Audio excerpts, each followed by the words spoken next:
Sa unang pagbasa, si propeta, isa tong propetahan,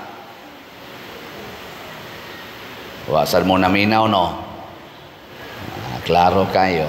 Kinsay nakahibaw, kinsa tong propetaha ang naas unang pagbasa. Ang nakatag-an malangit, si propeta Elias. Gidumtan na ni siya sa hari sa Israel, gilutos niya, naghuwaw pag ito, way pagkaon, mibakta siya, porting inita, naluya niya, wa na say suportas mga tao, gipangita siya aron patyon, ngita siya kataguan. Mautong gikapoy naman kay siya, wa pagikaon, niingon na lang siya, patya na lang ko Ginoo. Di ba doon ay panahon nga wa na kay pagkaon, awayon pagyud ka, daog-daogon pagyud, niya wa pa jud kay trabaho, unsa may imong isultis Ginoo? Parihasan ni Elias, patya na lang ko. Mao bitaw karon daghan kayong mga tao nga naghikog, malabibisan gani mga batan-on, kay ngano man nibati sila nga wa nay bili ang ilang kinabuhi. Patya na lang ko. Mao tong niduol ang anghel og gipakaon siya og gipainom atong tubig. Og hangtod na baskog siya nakabiyahe. Kinahanglanon kaayo ang pagkaon sa atong panaw. Pero matud pas mga doctors, labi nas mga dietitian, nutritionist, kinahanglang pilion nato ang pagkaon. Dili tanang pagkaon makaayo, naasay pagkaon nga makadaot. Sige, lingay mong tupad. Ina ka nang imong gisigihag kaon, makaayo na. Ina ko no, makaayo na nimo. Ito, kanang gisigihan nimo rog inom, makaayo na nimo. Sige. Og si Kristo mi offer ang pagkaon nga makahatag og kinabuhi nga dayon, kanang di na jud ka mamatay, kana mo'y pili ang klasihas pagkaon. Kay dunay pagkaon dinis kalibutan, or hapit tanang pagkaon sa kalibutan, makapatay, dili makabuhi. Usa ra gyud ka pagkaon ang makahatag og kinabuhi nga way katapusan. Unsa man ang pagkauna? Matud pa ni Kristo, ako, ang akong unod, maoy makahatag og kinabuhing way katapusan. Kanang ubang pagkaon, pulos gina makamatay. So ay namurog kaon. Nya kanang inyong budget sa pagkaon, ipalit nag slot. Unsa man? Okay o dili? Yana ko no be o ana? Ayaw na mo kaon ba? Gikan karon hangtod mo moabot sa langit. Nya ang inyong budget sa pamahaw paniudtog panihapon, ipalit nag slot. Hurot dayon ning atong mga slots. Jutay na ra ba lang ni nahibilin? Pila na lang ni atong slot?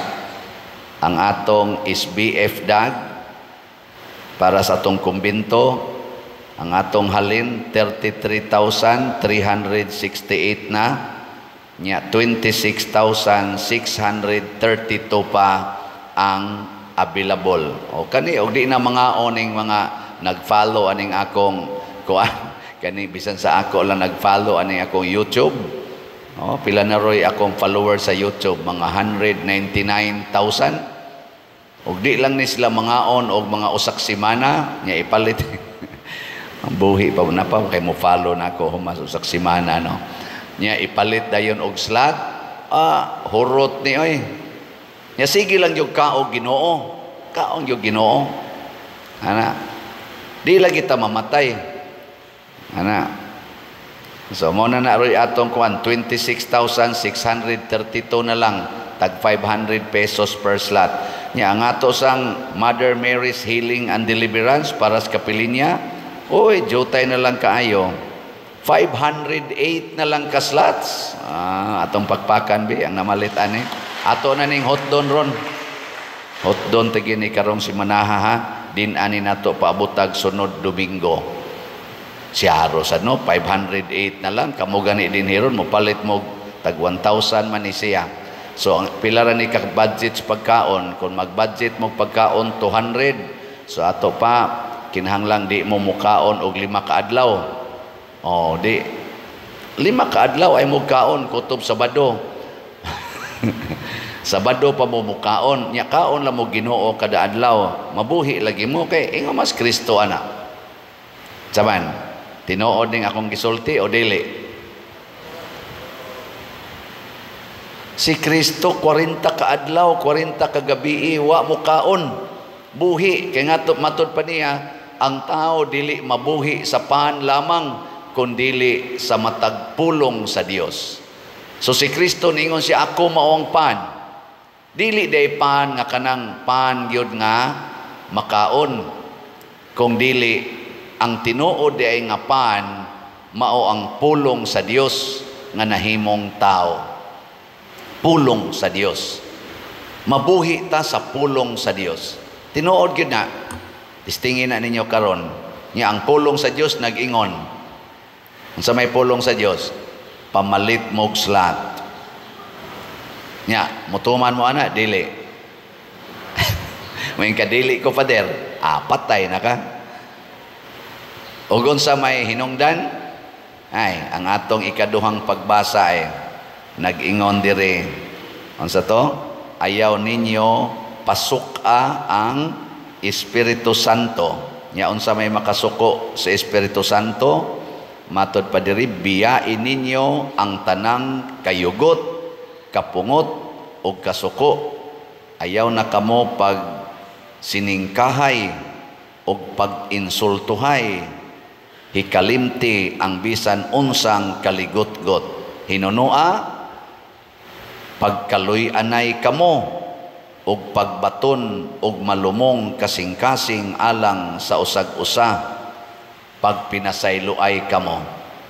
Kaning pagkaluy-anay, di mo maluoy sa atong kumbinto nga napay bayro nun. Maluoy mo, dili. Husga. Unya, wa may laing makasumpo ana, wa may makasulbad ana kung dili ang pagpalit og slot. Di ba?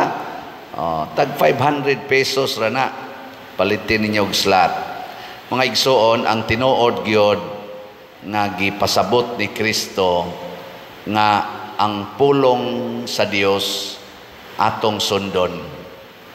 Og ang pulong sa Dios nagtudlo nato unsaon pagpakigrelasyon sa usag-usa. Ang nakapadaghan ron sa kamatayon sa kalibutan kini gyung hisgutan dinhi kasuko, dili magpasayloay, kaligot-got, kana deng gubat karon nga way hunong, pulos man na kaligot-got, kasuko. Di ba? Purting daghanang nangamatay, daghan silag pagkaon pero wa nay kapuslanan, naa gani sila mga balay, wa nay kapuslanan kay naggubat naman, gipamiyaan, nya nangamatay sila na igos bala. Gilingi ay mong tupad. Ing nawa kay gikaligot-gutan ron, nawa kay gikalagutan. Nya mayon gani naa inapatay gyud kang. Patay oy.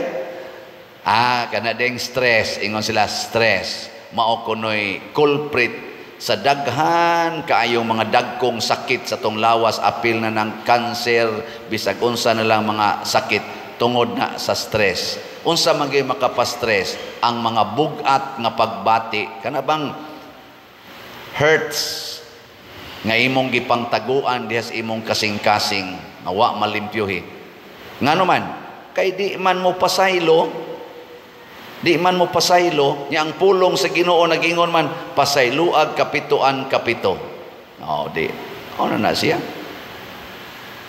Muna ang kamatayon nga gihisgutan sa Ginoo dinhi, dili ning kamatayo nato. Kay kung kini pang kamatayo nato mo'y gihisgutan si Kristo dili unta mamatay sa cross, si San Pedro Calungsod dili unta mamatay, ang ato mga santos, mga batanon kaayo, sama nilang centuries of the child Jesus, dili unta na mga matay nga batanon pa. Ang kamatayon nga gihisgutan ni Kristo, mga igsuon, mao gyud ang impyerno. Og inyo nang basahon sa Revelation chapter 20, kanang linaw nga kalayo nga gitawag og impyerno nato, gitawag na siyag ikaduhang kamatayon, ug mao na ginay tinuod nga kamatayon. Nya unsaon nato paglikay sa tinuod nga kamatayon? Sunda ang pulong sa Ginoo. Supaka ang pulong sa Ginoo, mamatay dayon ka. Unsaon man pag-ila nga padung nas impyerno ang tao, gilingi ako ng imong tupad. Usab, inaasa ka karon padong, impyerno o langit? Okay. Gusto mo nga ako mong sultihan sa pipila ka mga timaan? Ako naman ang gisultis una, pero ako lang balik-balikon. Mga pipila ka timaan nga ang tao padong nas impyerno? Gusto mo mahibaw? Ha? Review na lang ni. Ang unag yung timaan sa tao nga padong nas impyerno, unsa man? Bugat ug naong. Bugat bag naong. Ngano? Bisag musimba na sila. Mana na sila. Bugat kina sila naong. Nga ikaduha, timaan sa tao nga padong sa impyerno, dali kay masuko. Parihaning nagwali. Dali kay masuko. Gamay lang bikil, biyaw-yaw dayong suko, dayon na. Nya dugay maulian. Dali masuko, dugay maulian. Ang sawan, wa mo maapilan eh. Ano na, patay na ka diya. Ano, ikatulo, pero naidaghan ha, kanilang ikatulo. Og para nako, daghan kay dinhi ang naigo. Ang tao nga padong sa impyerno, hadlok, mamatay. Oh. Giling nga imong tupad. Ginaon sa ka, hadlok ka mamatay. Nyamin ko, hadlok oy, padong ka sa impyerno. Kaya ang tanan nga padong sa langit, mangandoy gid nang mamatay. Kaya nga naman, kahibaw man sila nga inig kamatay nila dinhis kalibutan, musod sila anang kalipay nga way katapusan. Kinsa goy di mangandoy ana? Di ba? Pero kanang wa maminaw sa Ginoo, wa masayod sa pulong sa Ginoo nga nag-ingon, ang langit maoy lugar para nato, gani si Kristo ingon siya, mag-andam kog lugar dito sa langit. Ug ang lugar sa akong amahan nindot kaayo, wala nay kasakit, walay kamatayon, wala nay sakit didto. Ug ang mutuo ni anang maong pulong, mangandoy gyung mamatay. Pero kana mga taong hadlok mamatay, wa gid na mutuo, kay padong na sila sa impyerno. Nabitaroy atong ako lang ning hisgutan na basigo nakakita sa tingay mo ani kana rong naa sa social media nganing hatag og negative kaing comment sa atong administrasyon, labi na ni Bongbong Marcos og sa iya mga amigo, kana si Cathy Binag, Miss Cathy Binag, sunan ka ng iyang gipangsulti nga nahimo man na siyang 14 years nga kaning kapuyo sa usa sa mga close friends sa atong presidente. Nya mao iyarong gisigihag sulti nga mao lagi na nagdruga sila. Iyan ang gisulti. Purting piligruhas iyang gisulti. Niingnan ko siya sa interviewer, kanas Maharlika o kana pang sila si sana Lorraine Badoy o uban pa ka Eric.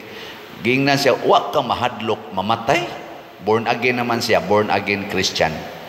Wa ka mahadlok mamatay. Unsa iyang tubag? Sige siya smile. Insa tinuod man, patyonon man gyud ko nila. Ila mo gyud ko pangitaag paagi nga patyon karon. Tungod ani akong gisulti. Nya magsigil siya katawa ba nga isa sa tinud anay no, kung naa na kita sa Ginoo, nga nagsunod na kita sa Ginoo, di kita mahadlok mamatay. Gani, excited kong mamatay, kay kahibaw ko nga ini kamatay nako, dritso jud ko sa langit. Kanindot anang mamatay, dritso na ko sa langit, pero kana sila, pulos na sila hadlok mamatay, kay kahibaw na sila nga padong na sila sa imperno. Naku, lupig man ko ani noong bayhana. Nakaingon bitaw ko, kay ako, ginyo kurong ingnon, gusto na kang mamatay pa dir, maingon din ko, halina sa tingay ng tanang slat, oy. Mura kong man, abisag ka mo, maingon mo, padir, okay na kag mamatay mo, ayaw sa padir, daghang pa kay bayron nun diha. Bisa pati nga Lisbisya Palma, maingon gina nga, ayaw sa padir, kinsa may mutiwas og bayad anang inyong bayron nun. Kinsa may tuhuas mga tao mamaligyag slat, ikaw ra may mga bagagnaong diha nga nagbaligya, ana ba? Anugunan ta, pero si Kati Binag sa iyang gipangsulti, ang iyang objective muadto ko sa langit.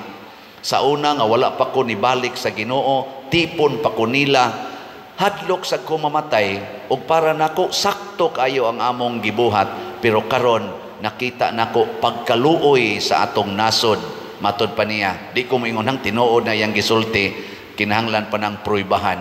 Pero ang ako lang ba, relax kay siya nga nisulti, ug bisan pag sinintruhay nagyumingon, nahibaw ba ka nga anytime karon nanay gasigig sunod nimo kay patio na kaysa, kahibaw ko ana, hibaw jud ko ana.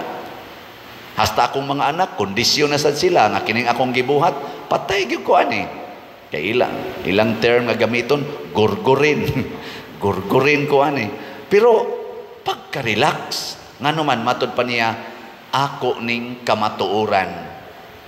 This is my truth, and before God, I am telling the truth. Mao na ningon si Kristo, the truth will set you free. So kung ikaw siguro nga nagsulti kas tinuod, di ka mahadlok mamatay. Pero bakakon kay ka, hadlok jud ka mamatay, kay padung mangkas impierno. Gi katapos ang lingi sa imong tupad be. Tapos ang lingi ingna sugod karon, lingi ba? Yung nasugod karon, sabat na ko ba? Sugod karon, pwede na ko nimong patyon. Yung na ka na. Yung na di na dyan ko masuko. Bisag imo pa kong patyon. Nindota, no? Ay, uban, ay gakusmod lang mga naong.